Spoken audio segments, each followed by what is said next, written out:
चंद्रयान-3 और आदित्य-11 की सफलता को हासिल करने के बाद अब भारतीय अंतरिक्ष अनुसंधान यानी इसरो ने गगनयान का सफलतापूर्वक परीक्षण किया है। अपनी लगातार मिलती सफलताओं से उत्साहित इसरो ने एक और इतिहास रच दिया है और गगनयान मिशन के लिए मानव रहित उड़ान के परीक्षण को भी सफलतापूर्वक पूरा कर लिया है। लॉन्चिंग में शुरुआती तकनीकी खराबी की दुरुस्त करने के बाद सुबह 10 बजे क्रू मॉड्यूल को इसरो के रॉकेट ने उड़ान भरी और क्रू मॉड्यूल के परीक्षण को सफलतापूर्वक पूरा किया। पहले तो सुबह 7 बजे से शुरू होने वाली परीक्षण उड़ान का समय बदला गया, फिर लॉन्चिंग से ठीक 5 सेकंड पहले रोक दिया गया। हालांकि इस दौरान सबकी सांसें थम सी गई थी। इसके बाद इसरो चीफ एस सोमनाथ ने बताया कि तकनीकी खामियों की वजह से इसे फिलहाल टाला जा रहा है। विकल्प पूरी तरीके से सुरक्षित है। ये तो हो गई पूरी बातें, यानी अभी तक के अपडेट की। अब आते हैं आखिर इस बात पर कि इसरो की ओर से या फिर सरकार की ओर से ये मिशन कितने करोड़ रुपए खर्च कर किया जा रहा है, क्योंकि हर भारतीय ये सवाल जरूर पूछता है कि सब तो ठीक है लेकिन खर्चा कितना है। गगनयान पर कुल खर्च की बात करें तो वो है 9,023 करोड़ रुपए।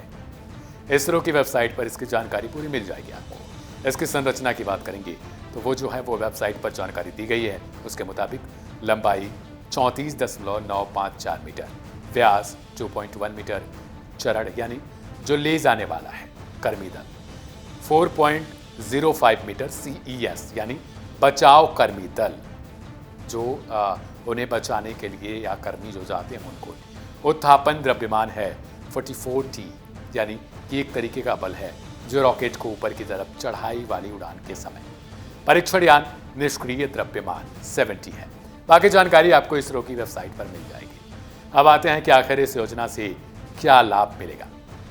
दरअसल गगनयान परियोजना में 3 सदस्यों के चालक दल को 3 दिनों के मिशन के लिए 400 किलोमीटर की कक्षा में भेजा जाना है और उन्हें भारतीय समुद्री जल में यानी समुद्र में उतारकर सुरक्षित रूप से पृथ्वी पर वापस लाकर मानव अंतरिक्ष उड़ान क्षमता का प्रदर्शन किया जाना है।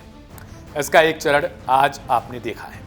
17 किलोमीटर तक कैसे यान ऊपर जाता है और फिर वापस 10 किलोमीटर दूर बंगाल की खाड़ी में गिरता है।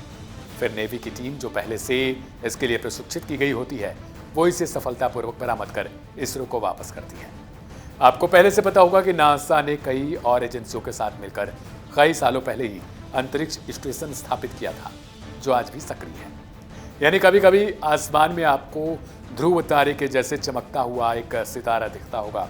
असल में वो सितारा नहीं बल्कि नासा का वही स्पेस सेंटर होता है। इसे नासा का ना कह के बल्कि आप ऐसे कह सकते हैं कि ये अंतर्राष्ट्रीय स्पेस एजेंसी है। यानी इसमें जापान की अंतरिक्ष एजेंसी भी है, इसके अलावा यूरोपीय कंट्रीज़ की अंतरिक्ष एजेंसी हैं, फिर इसके बाद जो है वो रसिया और अमेरिका की, इन सबको मिलाकर एक अंतर्राष्ट्रीय स्पेस स्टेशन है जो हमेशा जो है पृथ्वी के चक्कर काटती रहती है। और इससे क्या होता है, इससे वो धरती के अलावा अंतरिक्ष में होने वाली चीज़ों जैसे क्या परिवर्तन होता है, इसके अलावा सूर्य से जुड़े हुए रहस्यों, किसी और ग्रह से जुड़े हुए रहस्यों, इसके अलावा अगर पृथ्वी पर कोई संकट आने वाला है तो भी वो वहाँ से पता लगाते रहते हैं। इसी के जरिए आपको सारी जानकारी दी जाती है कि आखिर आने वाले समय में पृथ्वी पर क्या हो सकता है।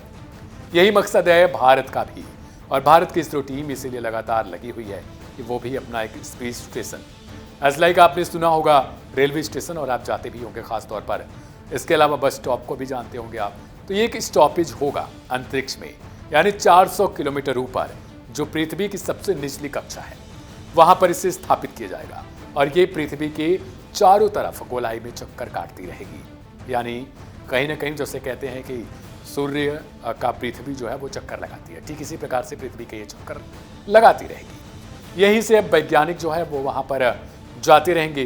जैसे इसके नाम में स्टेशन रखा गया है, ठीक उसी प्रकार से ये अंतरिक्ष स्टेशन होगा जो सूर्य से चार्ज हुआ करेगा और फिर पृथ्वी की गोलाई में परिक्रमा करता रहेगा।